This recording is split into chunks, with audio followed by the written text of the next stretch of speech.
সাধারণত শুধু 1 থেকে 2 জন পাইলট থাকে। এটি খোলা মাঠে বা খেতে খামারে বিধ্বস্ত হলে সর্বোচ্চ 2 থেকে 4 জন হতাহত হতো। কিন্তু ঘটে গেছে লোমহর্ষক ঘটনা।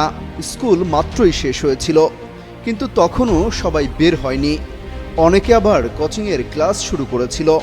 ঠিক এই সময় ওই ক্লাসরুমের উপর আছড়ে পড়ে বিমানটি। সোমবার দুপুর 1:30টার কিছু সময় পরই মাইলস্টোন স্কুল অ্যান্ড কলেজের একটি ভবনে বিধ্বস্ত হয় বিমানটি। এ বিষয়ে মাইলস্টোন কলেজের হিসাব বিজ্ঞান বিভাগের সহকারী অধ্যাপক সবুজ মিয়া বলেন, স্কুলের দোতলা ভবনের প্রবেশ মুখে বিমানটি বিধ্বস্ত হয়। তখন স্কুল ছুটি হয়ে গেছে, কিছু শিক্ষার্থী বের হয়ে গেছে, অনেকে ভেতরেই ছিল। বিমানটি বিধ্বস্ত হওয়ার পরপরই আগুন ধরে যায়।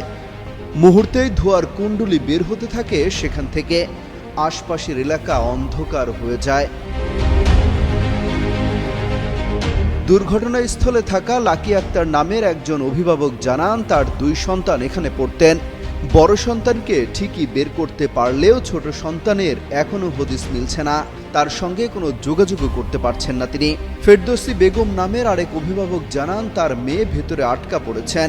তিনি তার মেয়ের সঙ্গে কোনো যোগাযোগ করতে পারছেন না। ঘটনাস্থল থেকে ফেসবুকে প্রত্যক্ষদর্শীদের পোস্ট করা ভিডিওতে দেখা যায়, ভবন থেকে পুরা শরীর নিয়ে দৌড়ে বের হচ্ছেন একের পর এক দগ্ধ শিক্ষার্থী। সেনাবাহিনীর গাড়িতে করে অনেককে উদ্ধার করে নিয়ে যেতে দেখা গেছে।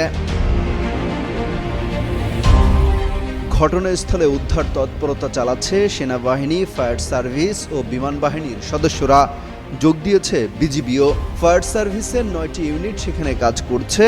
স্কুলের আশপাশে ভিড় করছেন স্কুল পড়ুয়া শিক্ষার্থীদের অভিভাবক, স্বজন ও উৎসুক জনতা। তাদের সবার চোখে মুখে উদ্বেগ আর উৎকণ্ঠা। অমিত হাসান রবিন, যুগান্তর নিউজ।